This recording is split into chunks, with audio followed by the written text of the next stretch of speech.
tardes, queridas amigas y amigos, estimados profesionales del sector sanitario de Chile y Latinoamérica. Mi nombre es Alex Olivares, soy miembro de la Fundación para la Seguridad del Paciente de Chile y en esta oportunidad seré su anfitrión para esta importante conferencia. Nos acompaña el día de hoy el doctor Héctor Mario Mejía Hoyos. Él es médico, es especialista en alta gerencia, es consultor internacional en estándares de la Joint Commission Internacional, es docente universitario también de la maestría en gestión de calidad y es presidente de la organización HDQ Hospital Design and Quality de Colombia. Muy buenas tardes, Alex. Muchísimas gracias por la invitación y a todos los miembros de la Fundación para la Seguridad del Paciente de Chile. Vamos a empezar hablando un poco de la planificación hospitalaria. Ahí les muestro una imagen un poco de cómo empezó mi interés y mi trayectoria en el tema de arquitectura hospitalaria y específicamente a poder hacer equipos con equipos de arquitectura. Es improbable que una sola persona maneje en sus conocimientos, experiencias y enfoque todo el conocimiento necesario para el desarrollo de un proyecto de infraestructura de una complejidad alta.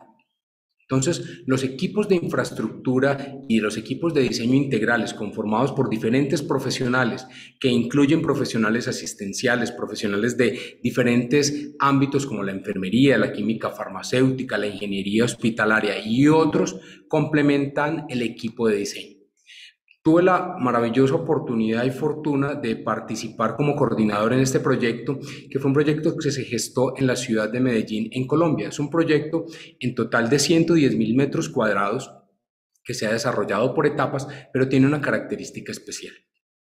Este proyecto era una responsabilidad de un momento histórico para esta organización, el Hospital San Vicente de Paúl en Medellín, para quien trabajaba en esa época.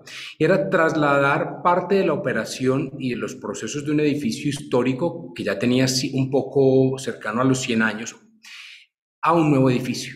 Entonces, así como era el reto económico de la infraestructura, era el reto para hacer que este edificio realmente marcara un antes y un después y consolidara toda la experiencia y las buenas prácticas de un hospital que ya llevaba 100 años funcionando. Entonces, la lógica de la ecuación fue que se dedicaron 5 años a la planificación y a los estudios técnicos, 2 años al diseño y aproximadamente unos 3 años para la obra civil y la construcción. Entonces, el valor que se le da a la etapa de planificación es fundamental. Uno no puede arrancar un proyecto de infraestructura sin entender realmente el modelo de atención al cual va a dar respuesta este edificio. Este edificio en últimas es la caja que contiene todo el modelo de atención y de prestación de servicios de un hospital y va a albergar no solamente pacientes, trabajadores, visitantes y proveedores, sino que se convierte en una especie de ecosistema que tiene una premisa principal: tiene que ser seguro. Obviamente después están los temas de eficiencia, de todo el tema de eficacias desde el punto de vista operativo, pero la seguridad como concepto global es el principio fundamental de hospitales de esta envergadura. Un hospital no necesariamente tiene que tener una estructura rígida y cuadriculada, por así decirlo, pero hay un gran reto y es el equilibrio entre el concepto y la función. Habrán escenarios donde primará la función, obviamente, donde en otros puede haber un equilibrio entre la función y la forma, y en otros posiblemente que no tienen tanto impacto asistencial o el nivel de riesgo no es tan alto, la forma podrá tener un protagonismo. Entonces, llegar a este equilibrio donde no solamente los hospitales deben ser bonitos, bellos y agradables, sino también funcionales y seguros, se puede lograr. Pero esto se logra a través de equipos interdisciplinarios, donde todo el mundo conoce muy bien la expresión de su conocimiento y de su actividad asistencial y es capaz de plasmarla en premisas de diseño e instrucciones e indicaciones para que los arquitectos encuentren soluciones de diseño a los procesos asistenciales o a los retos de los diseños. Entonces, Acá volvemos a los principios básicos del diseño y tenemos el diseño democrático, que está fundamentado en el usuario, pero de una forma genérica. Entonces, uno puede tener unas tijeras como las que vemos arriba y obviamente sirven para cumplir una función. Pero yo puedo maximizar el número de personas posibles que lo van a utilizar de una manera adecuada, agregando connotaciones de diseño al diseño original o complementándolo. Entonces miren cómo estas tijeras de abajo tienen una connotación diferente con condiciones ergonómicas que permiten que esa tijera no sea solamente utilizada por una persona en condiciones físicas normales, sino que puede ser utilizada con personas que no tienen la suficiente fuerza o diferentes tamaños de manos o cualquier otras variedades. Entonces maximizo el número de personas posibles. Básicamente, dentro de los hospitales, esto es una premisa muy importante. Los hospitales son ambientes compuestos de muchos ambientes y áreas al interior que tienen diferentes usos. Son plurifuncionales, funcionan en simultánea para diferentes procesos y tienen un nivel de exposición de riesgo diferente para la mayoría de los pacientes y procesos. Entonces aquí como todas las tendencias tradicionales y todas las líneas básicas del diseño me tienen que ayudar a encontrar soluciones para los procesos asistenciales. Entonces, si yo no conozco muy bien esos procesos asistenciales, posiblemente no voy a encontrar muy bien la forma de solucionarlos. Entonces, acá tiene que ser un equilibrio entre la forma, la función, la calidad, la sostenibilidad y el costo. Entonces, no todo lo costoso es bueno necesariamente, si no hay un equilibrio entre la forma y la función de alguna manera. Entonces, para ponerles un ejemplo o traerlos de esta manera a un ejemplo un poco más cercano al tema de la salud, miren este esquema. Entonces, esto es básicamente la interpretación 3D de un proceso de la utilización de una habitación de hospitalización. Entonces, el diseño enriquece una habitación que podría ser tradicional de alguna manera con elementos que vamos a mirar de manera general. Entonces, miren en la entrada, cómo la entrada no queda ubicada cerca a la pared, de manera que una persona en situación de discapacidad y silla de ruedas pueda acceder a la puerta y accionar el mecanismo de apertura en una situación de emergencia o de evacuación desde adentro.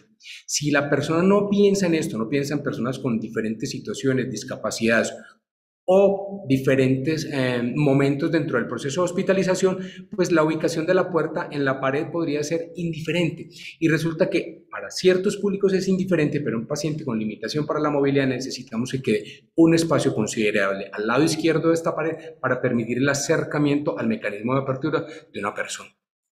Otro componente importante es que el espacio que queda entre la puerta y la cama del paciente tiene que ser el espacio suficiente para que haya un margen de maniobrabilidad de la camilla de transporte o de la misma cama del paciente si es una cama de transporte.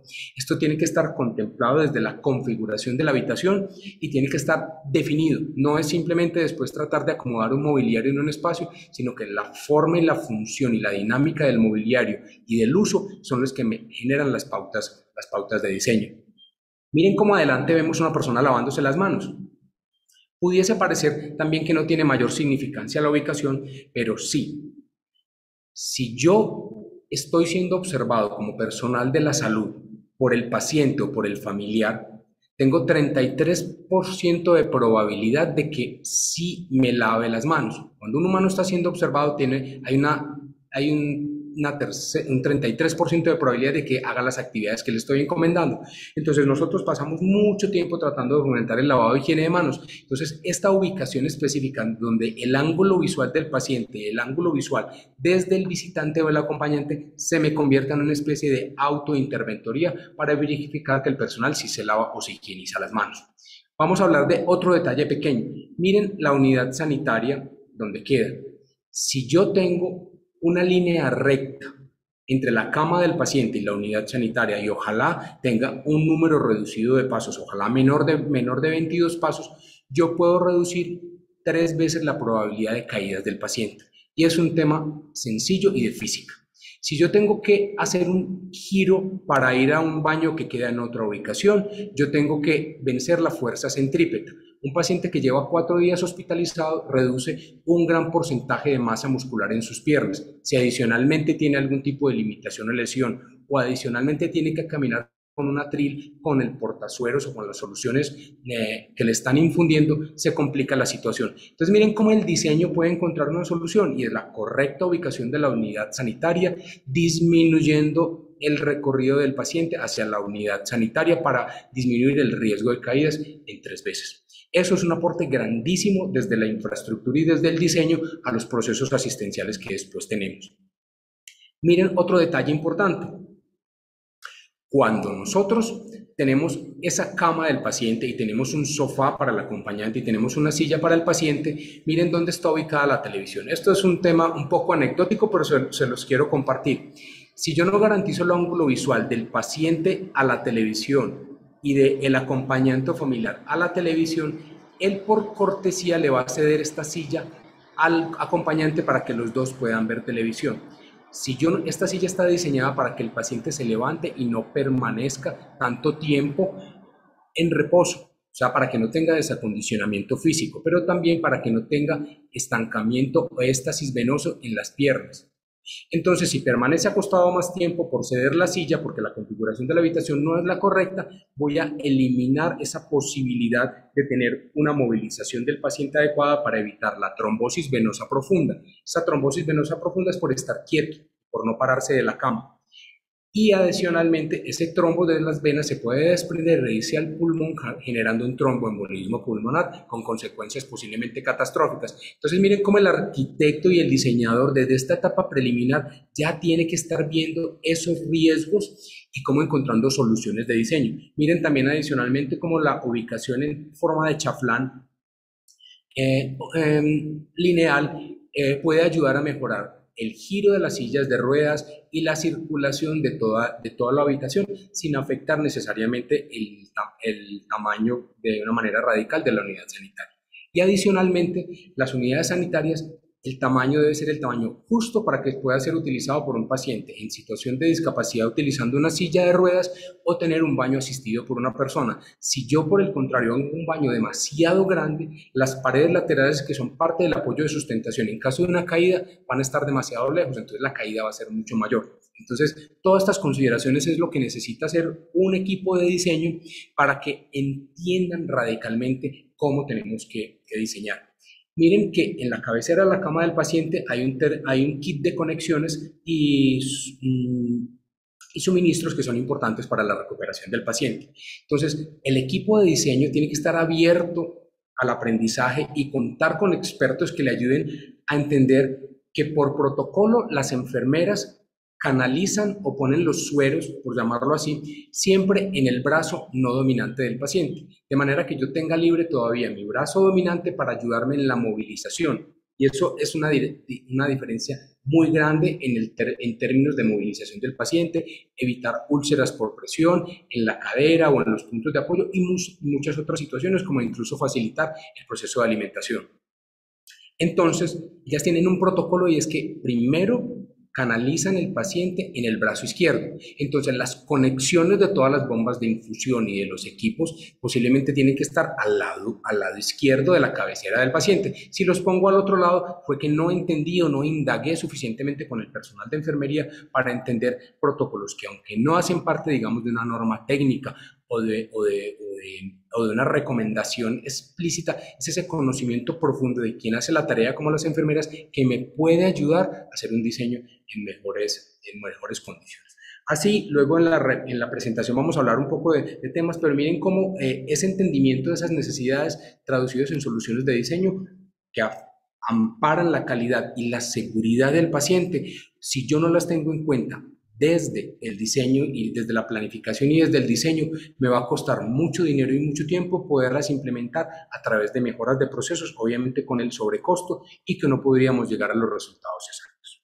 Entonces miren, acá les quiero mostrar simplemente cómo interesarse y entender la necesidad de los pacientes, de los médicos, puede ayudar a que tengan unos mejores diseños. Miren en la imagen del lado derecho, esto es un consultorio para una clínica de salud visual, o sea, una clínica de oftalmología. Y entonces miren cómo ese tema del numerito grande no es un capricho de diseño ni porque se estén usando ahora, sino que si yo tengo pacientes con limitación visual, el tener estos números grandes e indicativos puede ser una diferencia importante para el proceso.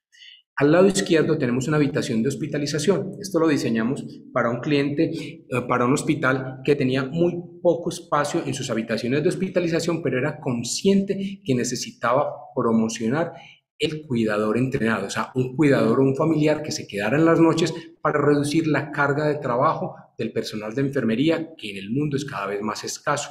Entonces, dormir en un sofá-cama que no está diseñado para uso prolongado puede cansar. Entonces, si yo pongo a dormir el acompañante o el cuidador entrenado en las noches en un sofá cama incómodo, al tercer o cuarto día se fatiga y lo reemplaza otro familiar que no está entrenado o no asiste. Si yo le genero unas condiciones cómodas y confortables a este acompañante cuidador, estoy mejorando las probabilidades de accidentes en la noche, caídas de los pacientes y puede darme alertas y alarmas en caso de ser necesarios. Pero miren entonces cómo hay una solución de diseño, es básicamente algo transferido de los aparte estudios donde en el día eso está escondido porque es una cama plegable que se esconde en la pared y en el día simplemente hay una solución también de sofá en caso de ser necesario para asiento. Entonces miren cómo cuando simplemente es querer hacer las cosas y entender las necesidades de los procesos. Entonces, tenemos que pegarnos a una premisa fundamental de la arquitectura, es que los espacios modulan el comportamiento de las personas. Yo puedo influenciar el comportamiento de las personas a través del diseño, de las formas y de la arquitectura de manera importante. Entonces, si yo tengo ese poder y esa magia desde la planificación y desde el diseño, ¿cómo no debemos incorporarla dentro del diseño de nuestros hospitales? Entonces, todo ha venido cambiando. La medicina, el ejercicio de la medicina, la práctica clínica, la actividad dentro de los hospitales. Pero aún así hay que sustentarlo. Entonces, la medicina cuando empezó en esta época era empírica y vivíamos del ensayo-error, hasta que de ensayo-error fue que tenemos la medicina moderna que tenemos el día de hoy. La arquitectura no puede quedarse en la época de ensayo-error, a ver si funciona o no funciona, y si bingo o enhorabuena le atiné a la solución de diseño. Tenemos que buscar alguna evidencia y eso nos implica y nos lleva a hacer investigaciones, a hacer agregaciones de datos y a hacer estudios que me permitan encontrar las mejores formas de solucionar los retos de diseño de los procesos. Hoy veíamos una medicina que tenía, digamos, un componente desde la antigüedad y hoy estamos enfrentando retos mayúsculos desde el punto de vista de equipamiento biomédico, de temas de diferentes alternativas que van.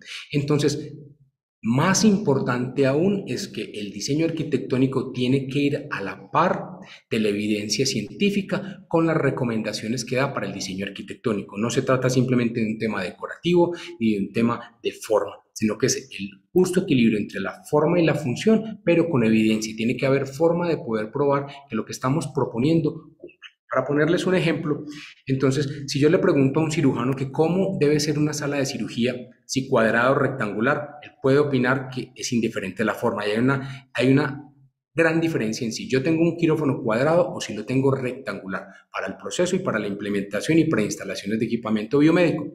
Pero también podría decirme que podría ser redondo, por decir algo, y él decirme que él se formó en Atlanta y que en Atlanta eran redondos y que por eso los nuestros deben ser redondos. Entonces, si en otro país, en otro entorno o en otra parte, pues hicieron un diseño simplemente inspirado en la forma, yo no tengo por qué tomar ese concepto y transferirlo de manera inmediata. Requiere un filtro y requiere un análisis e investigación. Y ojalá la posibilidad de que haya una evidencia que me sustente esta información.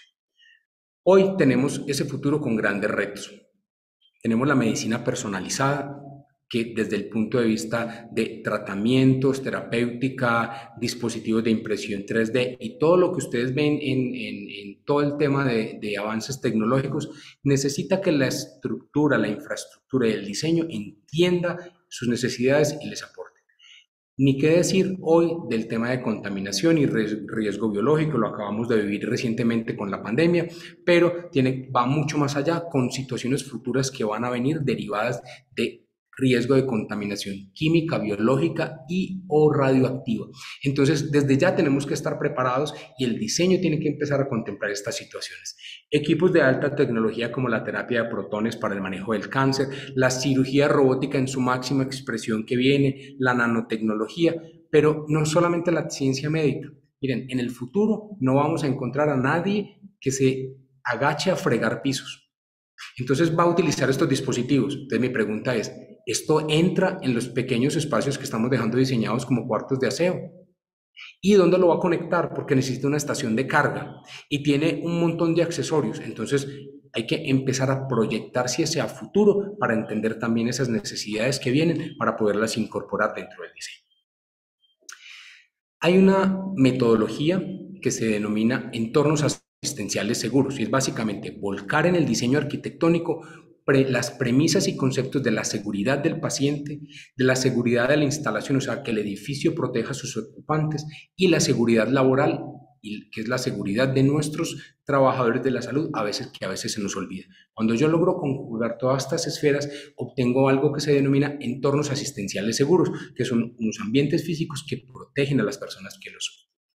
Entonces, así como la medicina necesitó ensayo, error e investigaciones y establecer unos parámetros de medicina basada en la evidencia, hay un diseño basado en la evidencia, que es el diseño arquitectónico basado en la evidencia. Realmente no es una línea del conocimiento específica todavía, pero sí es una metodología donde se basa en datos, ¿cierto? Yo tengo que saber algunos temas de casuística, algunos datos técnicos para poder diseñar, y que cuando diseño estoy asegurando que estoy dando respuesta a las necesidades, pero basado en datos y ojalá en evidencia científica de calidad que me permita atinar a las soluciones y que me permita también justificar algunas inversiones. Cuando nosotros proponemos algunas soluciones de diseño, pero no tenemos una justificación, posiblemente a veces se nos caen por su propio peso, por dificultades técnicas o por dificultades financieras. Entonces, el diseño arquitectónico basado en la evidencia es como la traslación al mundo de la arquitectura de la medicina basada en la evidencia, donde me piden no improvise, trate de tener un sustento creíble y demostrable de los conceptos de diseño que me está proponiendo para asegurar de que estamos entendiendo las necesidades de los procesos.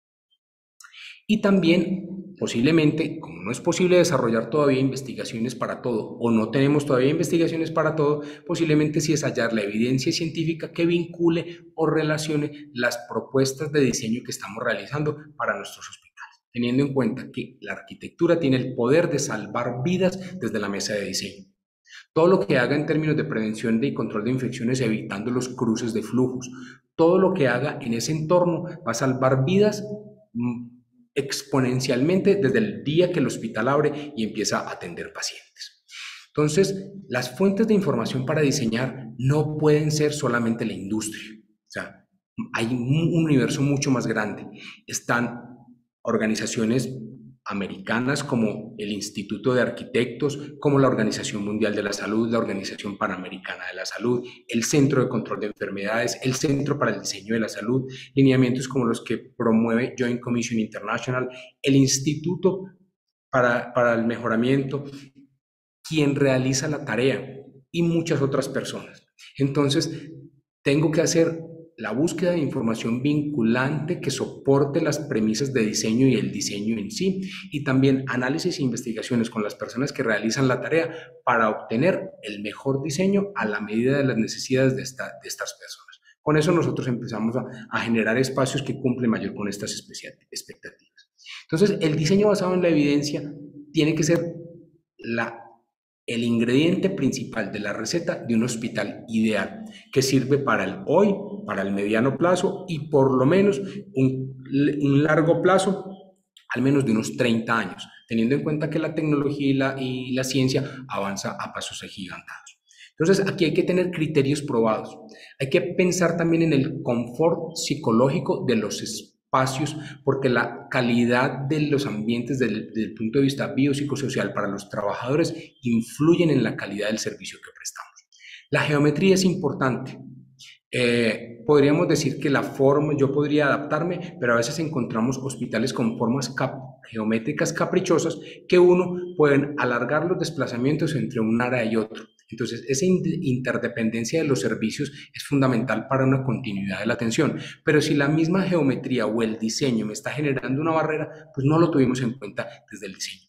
Y también hay formas un poco exóticas de las plantas arquitectónicas de algunos hospitales que podrían llevar a la subutilización de espacios. Espacios muy pequeños en remates de puntas, de elipses, de triángulos y otras, que dejan estos espacios completamente improductivos. Entonces, obviamente, yo no tengo que hacer un diseño plano, pero sí podría ser que donde hay procesos neurálgicos y de alta eficiencia, puedo tener formas un poco más regulares y en las partes no asistenciales poder dar libertad, digamos, a todo el movimiento de la arquitectura.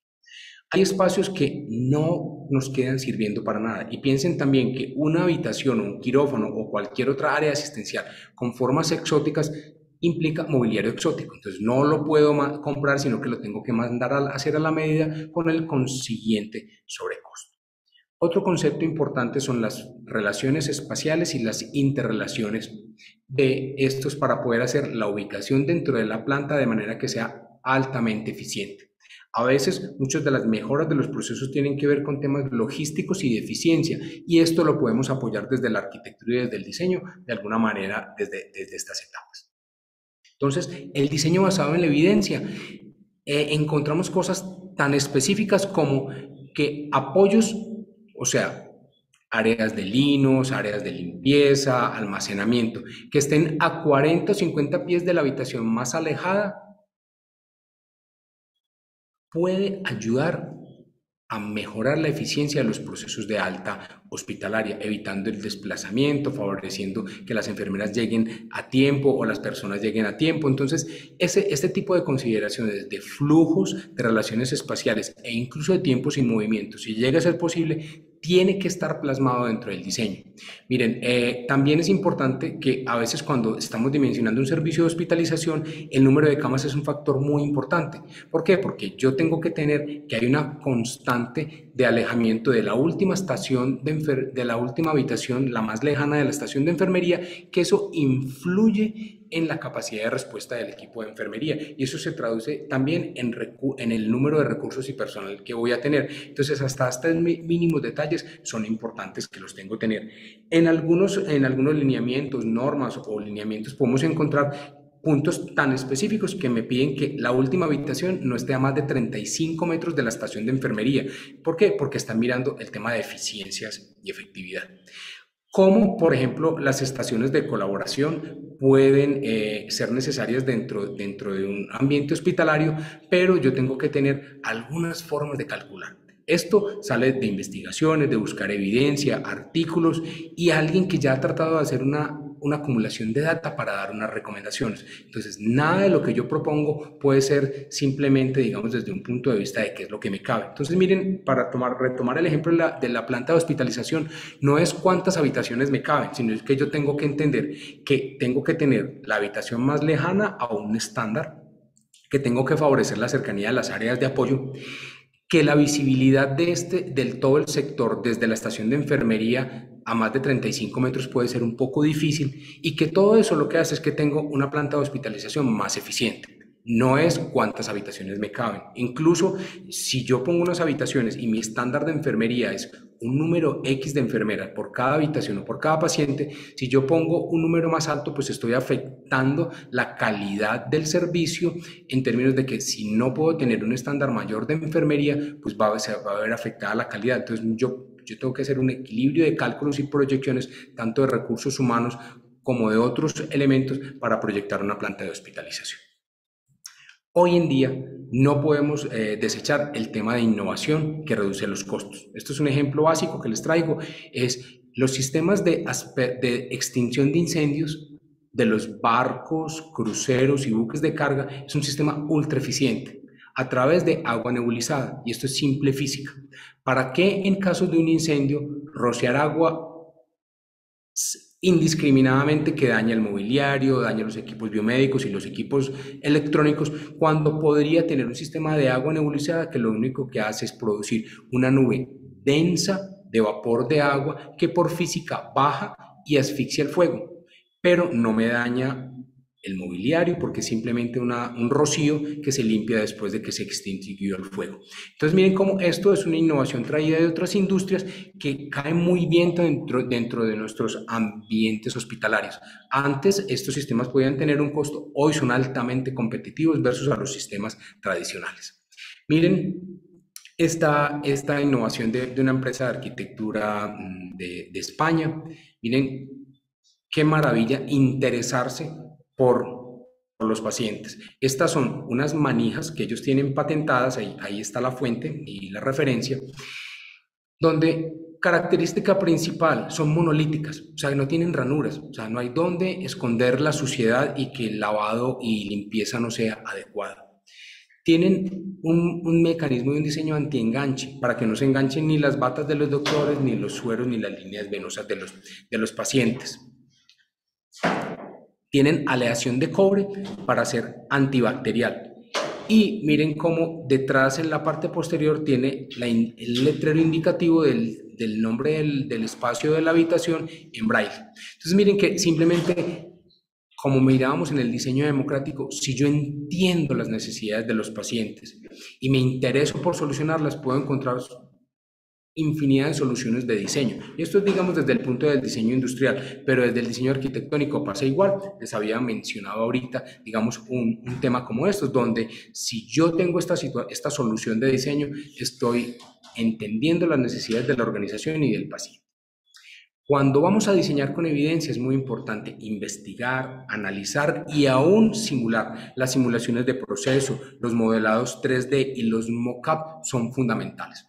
En el diseño 3D y en los renders, el render puede con todo, pero estos mock-up de espacios que son muy repetitivos pero fundamentales en la organización, vale la pena hacerlos. Y eso es básicamente como probar. O sea, nosotros creemos que la habitación funciona de esta manera. Y si yo armo un mock-up antes de la construcción, antes de construir las 200 habitaciones, yo puedo poner a prueba materiales, tecnología, instalaciones e incluso ver la dinámica de los espacios para saber si puede haber una mejora antes de empezar la construcción. Entonces, un hospital es muy complejo de diseñar. Es uno de los hospitales con mayor número de tecnologías diversas al interior. Y también tiene una connotación adicional, tienes unidades repetitivas. Entonces, si yo tengo un hospital de 400 camas y la diseñé mal, ojo, me equivoqué 400 veces, ¿cierto? Y voy a exponer a ese riesgo a 400 pacientes diarios, multiplicado por 365 días del año y por el número de unidades de hospitalización. Entonces, esa es la gran responsabilidad que tiene la arquitectura con el cuidado de los pacientes. Cuando nosotros miramos un edificio, la etapa de planificación es fundamental. Y obviamente hay que hacer una fase de levantamiento de necesidades y de investigación con clientes relacionados, definición de referentes y premisas de diseño en la fase central del proyecto. No podemos esperar que las soluciones aparezcan ya en la etapa de diseño porque posiblemente no voy a tener el tiempo de hacer este levantamiento de necesidades que implica investigación, entrevistas, ver referentes, incluso hacer modelados y posiblemente una planificación un poco más amplia. Cuando nosotros vemos un edificio, ¿qué debe importar? Acá les dejo simplemente esta gráfica para mirar qué es importante en la etapa de planificación, en la etapa de diseño e inclusive qué es importante para el diseño interior. Entonces ahí es donde nosotros cuando entendemos el modelo de atención de la clínica o del hospital y cuando también lo armonizamos con el modelo de negocio, somos capaces de encontrar ese edificio ideal que da respuesta a un modelo de atención, a un modelo operativo y logístico y a un modelo de negocio. Cuando hay armonía en eso, es que empezamos a acercarnos al edificio de características ideales. Esta etapa de levantamiento de necesidades nos lleva a atrapar todo el conocimiento que está disperso en una organización de salud, si ya existe, o en todo el equipo de planificación y convertirlo en nodos de conocimiento para la toma de decisiones y para la orientación del equipo de diseño, que me pueda ayudar a definir hospitales altamente eficientes, versátiles y que den respuesta a ese modelo de atención. Este es un edificio que es como un hospital de clínicas. O sea, Cada dientecito de esos es una clínica especializada en una patología independiente. Se comunican por debajo con un gran chasis central que tiene todos los servicios de apoyo y miren cómo allá al otro lado hay una forma un poco orgánica del edificio, pero ya no corresponde necesariamente a muchas de las áreas asistenciales, entonces de alguna manera se equilibra el tema de la forma y la función.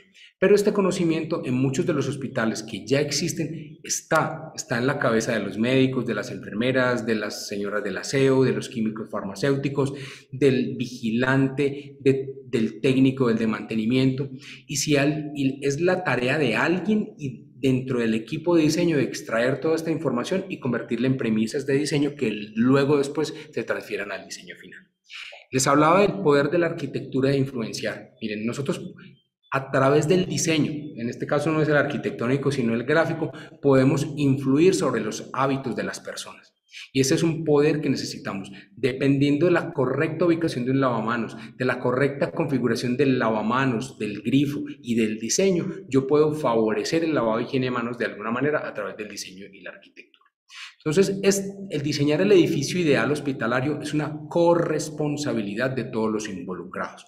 Equipos de arquitectura, asesores, consultores, diseñadores técnicos y de sistemas especializados, de manera que sepamos que ese ambiente o ecosistema complejo desde la infraestructura física que se genera, que se complementa con todos los soportes técnicos y las ingenierías, realmente es un espacio que protege a los ocupantes de alguna manera.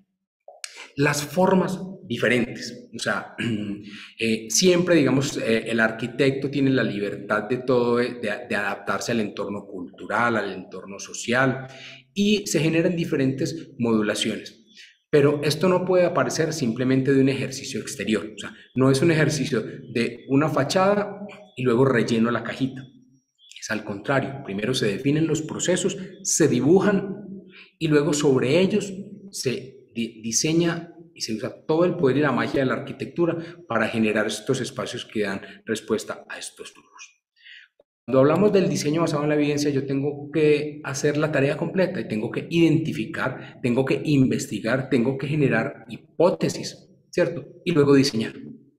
Obviamente recuerden que en algunos podremos llegar a probar la hipótesis si es el caso, en otros podemos probar mis premisas a través de evidencia científica que ya exista para vincular información, o yo también en el momento de diseñar pues puedo hacer es importante la etapa del codiseño, como les decía, como corresponsabilidad, la integración y la innovación se convierten también en premisas fundamentales dentro de esta etapa de diseño.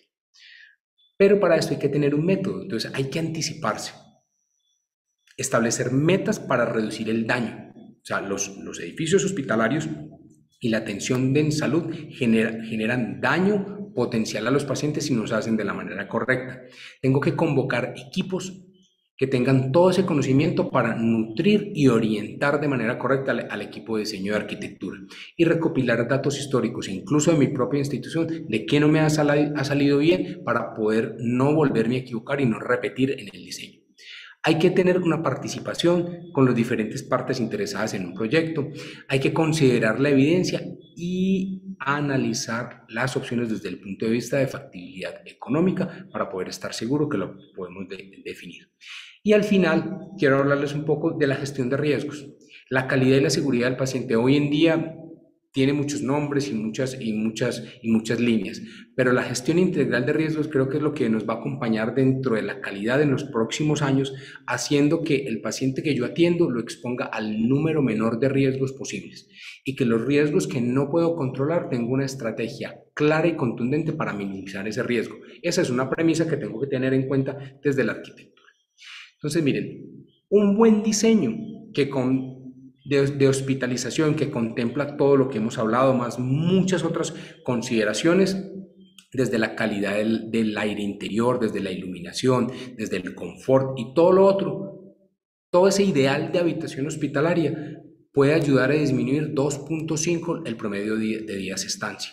Entonces, si yo bajo el promedio de días de estancia, son más días que tengo para ofrecer mis servicios a otros pacientes. Puedo ayudar a dar entrada a pacientes con necesidades específicas que están dentro de una red hospitalaria y no han podido tener acceso. Entonces, miren, si yo bajo 2.5 el promedio de días de estancia con un edificio ideal, y multiplique por 200 camas, ¿cuánto diseño, cuánto dinero al año duplico la rentabilidad de la hospitalización? Entonces, miren que lo que es una inversión hoy es realmente un gasto hoy, es una inversión hacia el futuro. Entonces, miren, les voy a hablar de un ejercicio específico, un área de urgencias. Yo para poder diseñar bien un servicio de urgencias necesito en la planificación al arquitecto, al ingeniero, al médico, a la enfermera, al médico, hablamos de experto en urgencias y otra cantidad de profesionales que tienen que ayudarme a definir los conceptos, las premisas de diseño, incluso los layout y los esquemas básicos. Necesito conocimiento adicional de un especialista en emergencias, de un infectólogo, de un toxicólogo, de una enfermera o un enfermero experto en control de infecciones, de un experto en HVAC, en aire acondicionado. Y tengo que también entender las necesidades de los pacientes y de las familias. Tengo que buscar evidencia, aquí es parte de la lista que les había hablado ahora. Entonces, de esa manera yo puedo entender cómo puedo generar un servicio de urgencias, donde posiblemente uno de las premisas más importantes es que debe haber un flujo unidireccional. Por donde yo entro no debo salir. Y posiblemente tengo que tener un sistema de circulaciones públicas, otro semipúblico y otro privado. Y así va en cascada una cantidad de premisas desde el diseño, pero que solo pueden salir desde este tipo de análisis, ¿cierto? Entonces, ¿qué define los accesos a un servicio de urgencias? ¿Cuántas entradas tengo que tener? ¿Y cuáles son esas entradas? Pues yo tengo que tener en cuenta el proceso de emergencia versus el de urgencia para tener entradas diferenciales. Tengo pacientes pedestres que llegan caminando y otros pacientes que llegan en transporte o público o transporte privado. Y que si yo voy a obtener un flujo unidireccional, eso me define el número de entradas y la configuración de las entradas del servicio de urgencias. También la atención de enfermedades de interés mundial versus verbo y gracia COVID y las otras que vayan a venir, donde yo tengo que tener circuitos diferenciales planificados. Puede que yo no tenga hoy el circuito diferencial, pero mi servicio de urgencias tiene que estar planificado y diseñado para poder albergar circuitos diferenciales para atención de situaciones especiales. Tener en cuenta enfermedades comunes, como por ejemplo varicela, meningitis. Miren, les traigo este ejemplo que es un poco exótico, pero les va a ser de su interés. Y es, por ejemplo, si yo tengo un área donde mezclo la atención pediátrica con la de adultos, o yo no tengo unos flujos diferenciales de pacientes, si llega un paciente con meningitis y es atendido y me entero que tiene meningitis, ya al final de la atención, una gran cantidad de pacientes y personas que tuvieron contacto con ese niño antes de establecer el diagnóstico de aislamiento van a tener que ser tratados con profilaxis para meningitis. Entonces, eso es el caso de meningitis, varicela y otros tipos de enfermedades. Y el COVID sí que más que nos puso en evidencia. La privacidad y la dignidad, ¿cierto? Entonces, no está bien que yo entre a un servicio de urgencias a buscar atención y va saliendo el otro que está destrozado de heridas también, aunque ya fue atendido, pero no lo veo en buenas condiciones. Entonces, simplemente un tema de entradas diferenciadas con salidas. Tener en cuenta los servicios de urgencias, la posibilidad de llegada de personas con contaminación química, biológica y radioactiva, donde tengo que tener un área de lavado y desinfección de pacientes, un área para atención de pacientes en condiciones de aislamiento especial como presiones diferenciales o habitaciones de presión negativa y positiva, y también los pacientes inmunosuprimidos, y también la entrada correcta de pacientes, empleados y suministros. Miren, aquí solamente hay una pequeña cantidad de todos los conceptos que hay que tener en cuenta antes de definir cuántas entradas y salidas tengo que generarle a mi servicio de urgencias, y que en algunos países la norma me orienta, pero en algunos países la norma no me define esto. Entonces, siempre para diferenciar eso tengo que hacer unos mapas mentales, donde yo empiezo a entender los flujos, donde miro el número de pacientes y la tipología, el tiempo, el tipo de mobiliario, la accesibilidad universal, el aspecto que tiene que tener un servicio de urgencias, la localización que se vuelve fundamental en la planta arquitectónica del servicio de urgencias. ¿Cómo puedo hacer que este espacio sea un espacio más humanizado? ¿Cómo puedo tener un tema de prevención y control de infecciones? Es la única forma, poniendo esta información sobre la mesa para poder sacar conclusiones. Miren, les hablé que era necesario un área de descontaminación química, biológica y radiactiva para los servicios de urgencias, y aquí está, digamos, cómo, y es lo mismo, volvemos a jugar con el número de personas y el conocimiento que necesito simplemente para un espacio como este, teniendo en cuenta que el terrorismo biológico y las enfermedades emergentes van a ser pan diario en el futuro, igual también los accidentes tanto con químicos y radiación. Miren, esto es un ejemplo de un área de descontaminación de pacientes que es una especie de antefiltro. El paciente llega y allí se hace lavado y desinfección y categorizo si puede ingresar al servicio. Si yo no tengo un área de estas adicionales con una entrada adicional al servicio de urgencias y el paciente entra, que tiene sospecha, entra y ya pasó por el triage y por todas las habitaciones, y en el caso de ébola, pues todo el servicio de urgencias va a quedar en cuarentena. Si yo tengo esta área de contención, el paciente salimos y le evaluamos y en el peor de los casos, pues solamente quedará en cuarentena el paciente y el personal que lo atendió, mientras las autoridades de salud se llevan el paciente para el centro de referencia que corresponde de acuerdo a la enfermedad o característica. Pero miren cómo tienen que tener ciertos componentes que solo se logran diseñar cuando se tiene en cuenta un experto en control de infecciones, un experto clínico en toxicología, un experto en manejo de aire, un experto hidrosanitario para todo el tema de condiciones de flujos de lavado y otras consideraciones. Entonces, es un riesgo innecesario a veces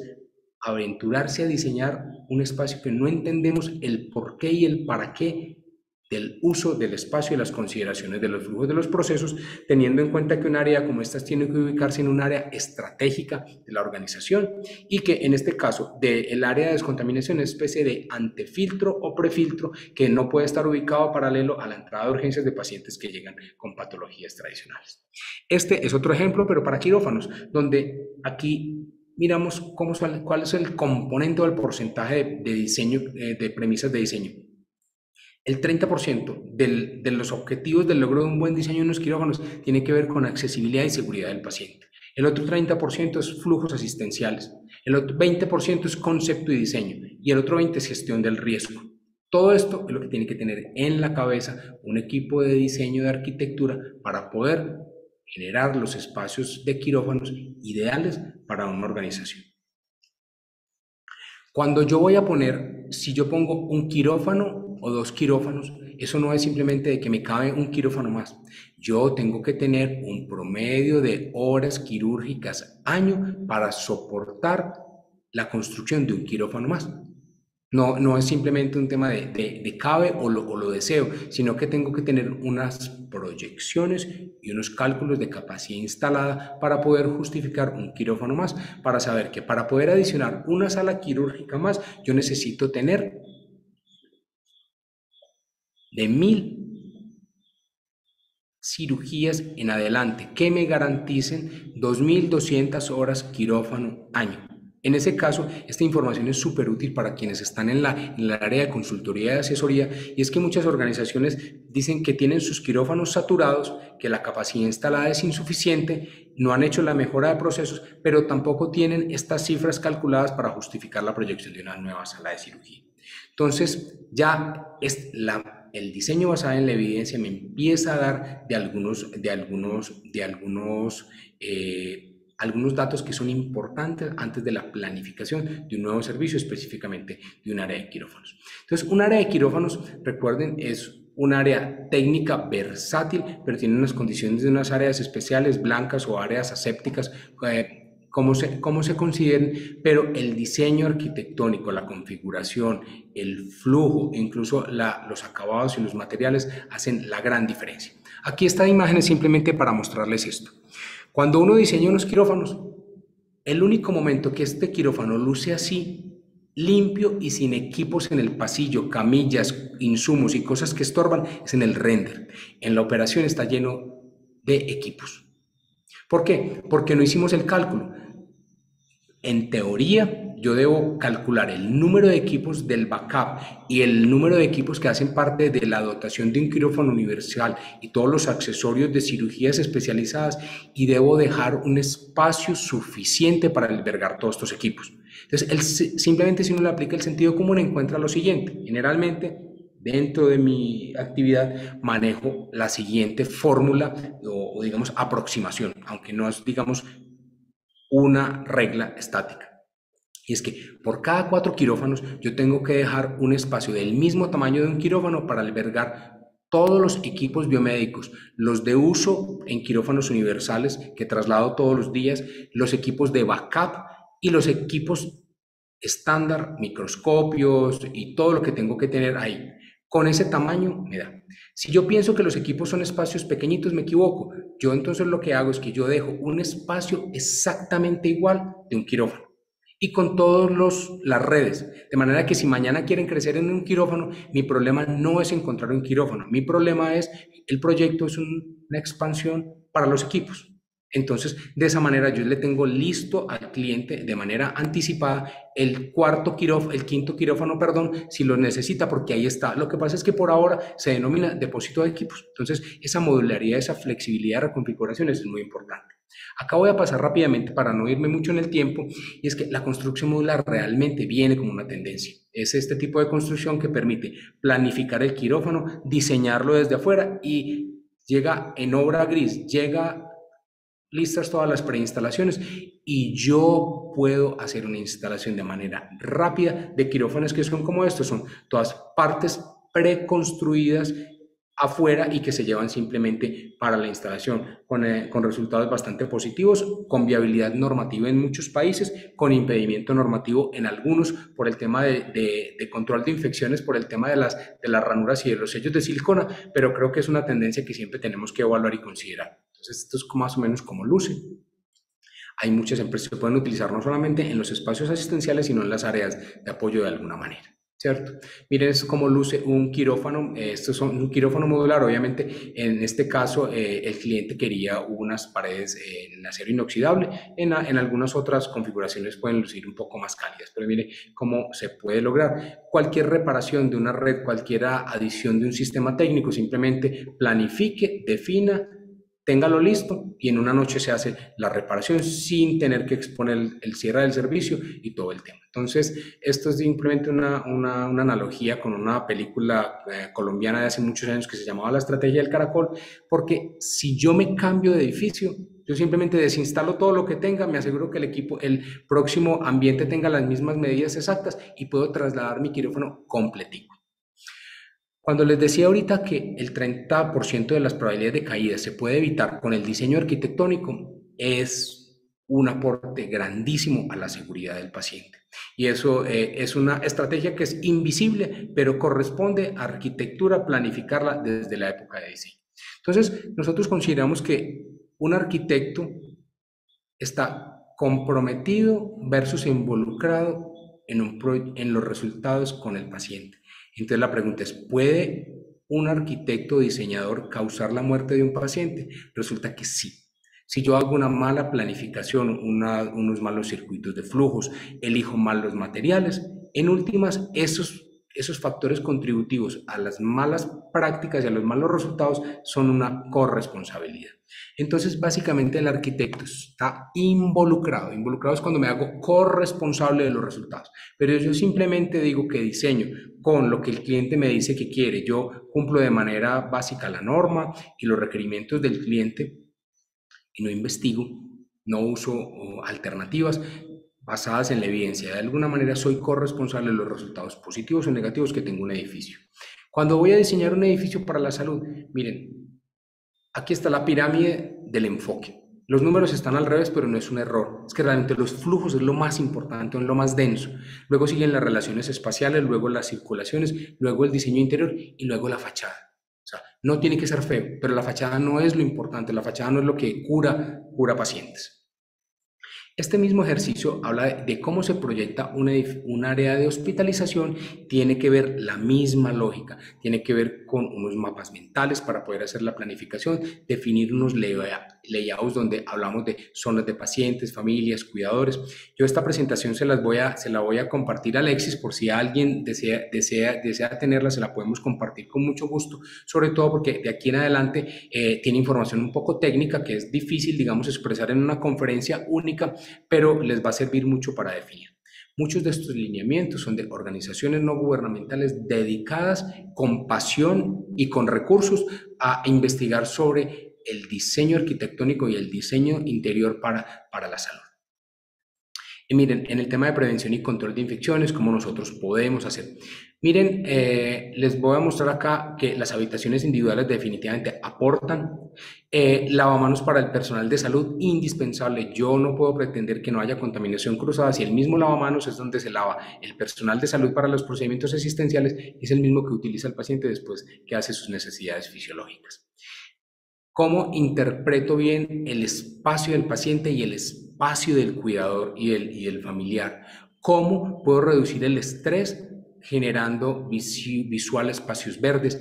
Miren en el techo, ese detalle no es un detalle coqueto de diseño, es un rompeolas de ondas de sonido, de manera que disminuye la reverberancia, el eco que hay dentro de las habitaciones de hospitalización, las alarmas, bombas de difusión, caminar, todo eso. Entonces, si yo busco reducir estrés y ansiedad, estos elementos arquitectónicos que rompen las ondas de sonido son fundamentales. Entonces, miren que es un tema de contribución del diseño y la arquitectura a la curación y a la sanación de los pacientes.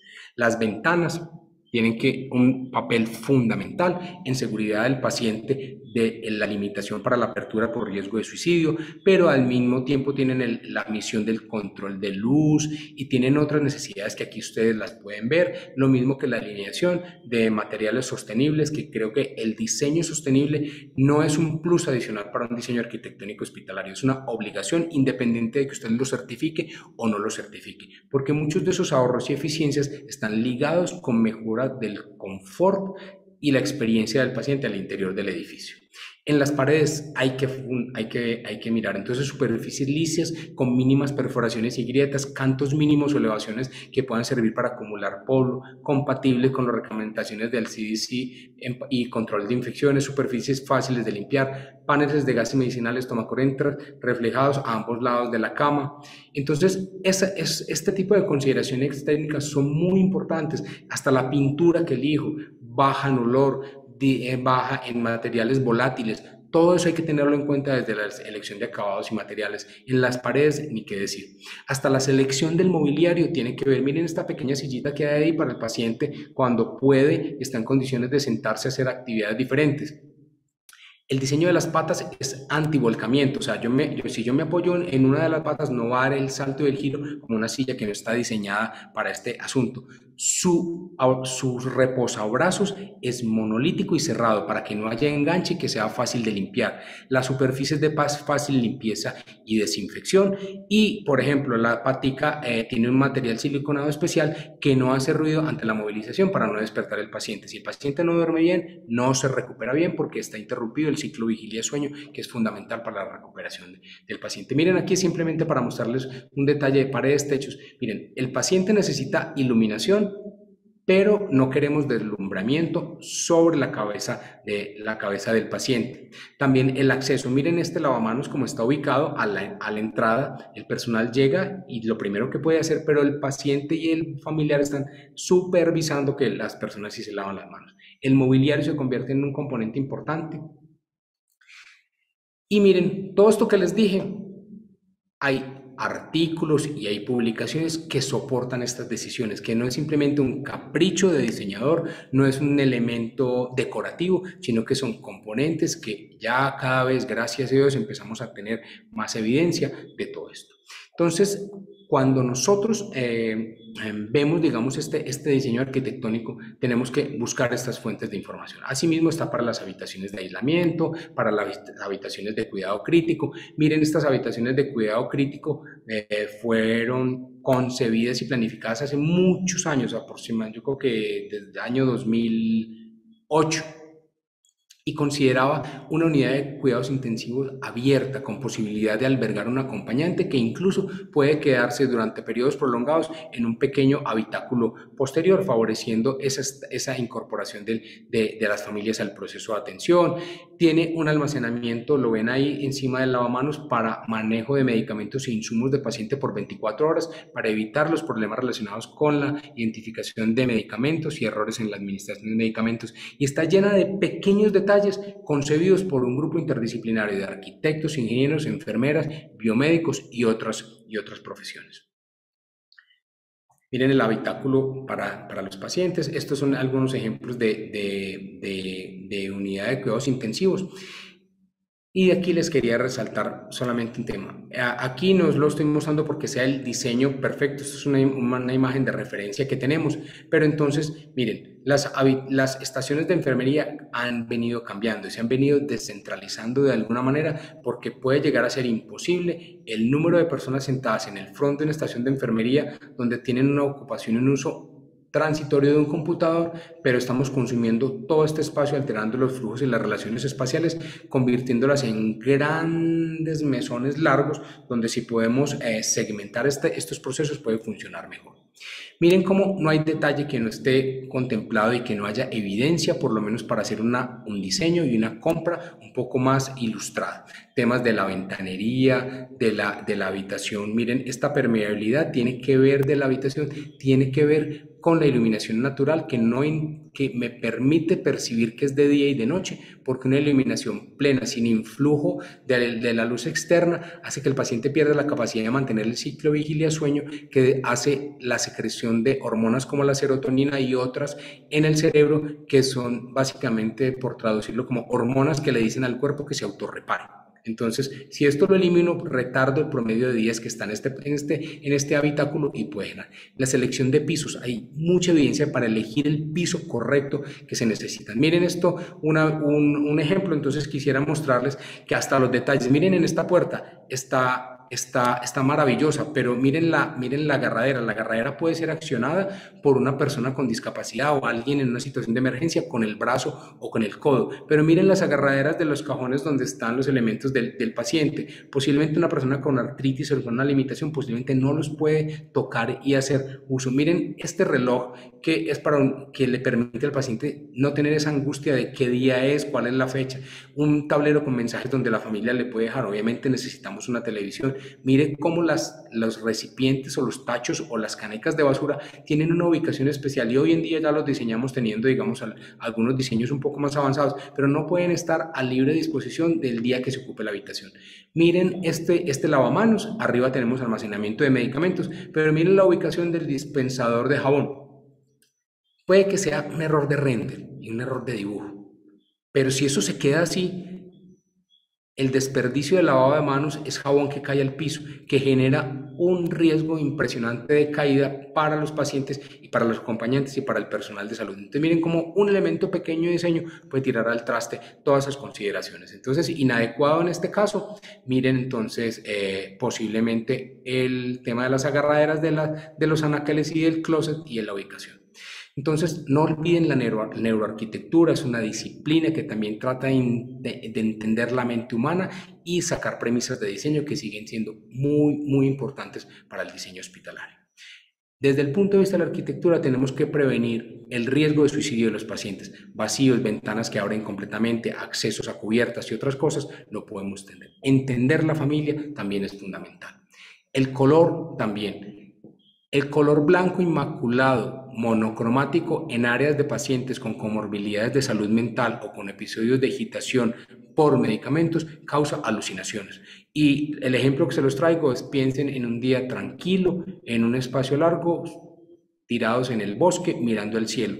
Uno, cuando menos piensa, empieza a ver que las nubes forman figuras.